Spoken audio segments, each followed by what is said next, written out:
Hoje a gente vai mergulhar numa história que é no mínimo perturbadora. O caso de Anneliese Michel é um daqueles que assombram a gente até hoje. É uma história trágica que nos força a questionar os limites da fé, as responsabilidades da medicina e que acabou num julgamento que chocou o mundo. Vamos entender os detalhes. E para a gente entender de verdade a profundidade dessa tragédia, o melhor lugar para começar não é o início, mas sim o final chocante dela. Parece estranho, né? Mas vai fazer todo o sentido. Essas são as palavras assim arrepiantes de Anna Mitchell. Foram ditas depois que a filha dela, Anneliese, de apenas 23 anos, morreu de fome e desidratação dentro da própria casa. Como é que uma mãe chega a um ponto desses? Pois é, essa fala leva direto para o tribunal. Em 1978, os pais da Anneliese mais 2 padres católicos foram condenados por homicídio por negligência. Esse veredito chocou a Alemanha e levantou uma questão impressionante que está no centro de toda essa história. Como é que uma série de rituais religiosos feitos para salvar uma alma acabou levando à morte de uma jovem e a uma condenação criminal? Para tentar encontrar as respostas, a gente precisa voltar no tempo. Voltar lá para o começo, para uma época antes dos exorcismos, antes dos tribunais, para entender a vida de Anneliese Michel. A Anneliese Michel nasceu em 1952, numa família católica muito devota lá na Alemanha. Era, em todos os sentidos, uma jovem normal, religiosa.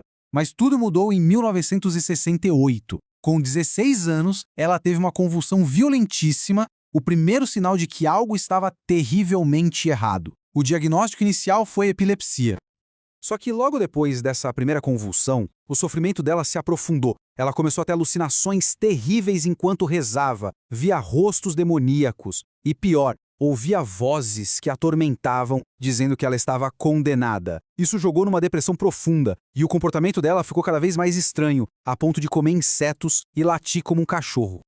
E enquanto a condição da Anneliese só piorava, a família se viu numa encruzilhada. 2 narrativas completamente diferentes surgiram para explicar aquele tormento, colocando a medicina moderna e a fé antiga em rota de colisão. O caminho da medicina foi o primeiro. Anneliese foi internada num hospital psiquiátrico, tomou vários remédios fortes, incluindo anticonvulsivantes e antipsicóticos, mas simplesmente nada funcionava. Os sintomas continuavam e a cada tratamento que falhava, o desespero da família só aumentava. Com a medicina falhando, a família começou a procurar uma explicação espiritual. A certeza de que era uma possessão demoníaca ficou mais forte depois de um episódio numa peregrinação. Uma amiga da família percebeu que a Anneliese tinha uma aversão absurda a objetos sagrados. Ela não conseguia passar perto de um crucifixo nem beber água de uma fonte benta. Para a família, essa foi a prova que eles precisavam. E assim, o palco estava montado para um conflito trágico. De um lado, a visão médica, epilepsia, depressão, psicose, coisas tratáveis com remédio. Do outro, a visão religiosa, possessão demoníaca que exigia o ritual antigo do exorcismo.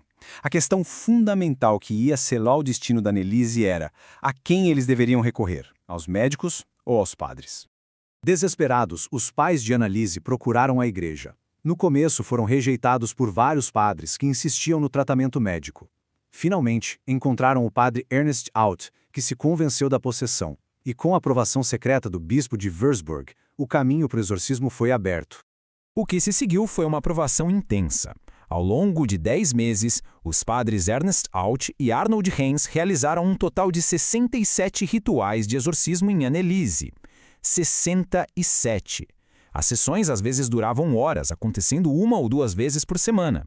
Como a gente vê aqui nesta linha do tempo, os últimos 10 meses de vida dela foram um declínio constante. Com a aprovação do exorcismo em setembro de 75, todo o tratamento médico foi interrompido a pedido dela mesma. Ela começou a se recusar a comer, dizendo que era para expiar os pecados dos outros. A saúde física dela se deteriorou rapidamente, até que, em 1º de julho de 76, Anneliese morreu enquanto dormia. A causa oficial da morte, de acordo com a autópsia, foi desnutrição e desidratação.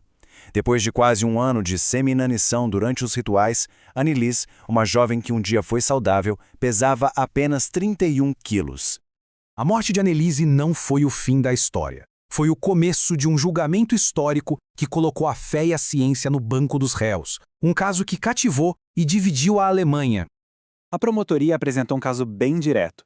A morte de Annelise era evitável. Eles argumentaram que não se tratava de demônios, mas de negligência médica.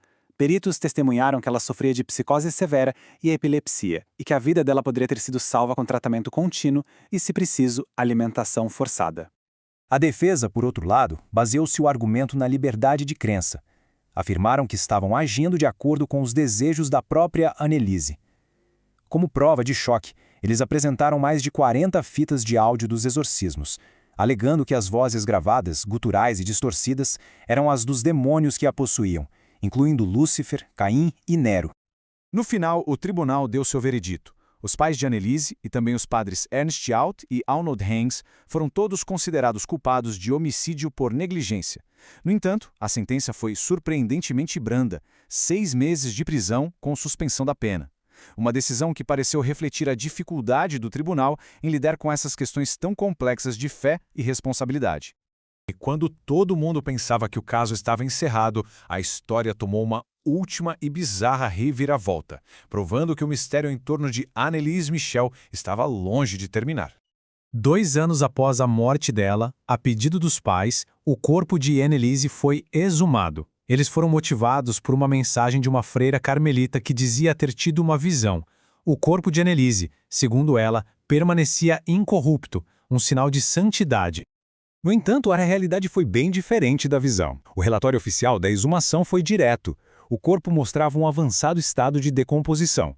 Mesmo assim, esse último e macabro capítulo só cimentou o status de lenda do caso, que mais tarde inspiraria filmes de terror famosos como O Exorcismo de Emily Rose.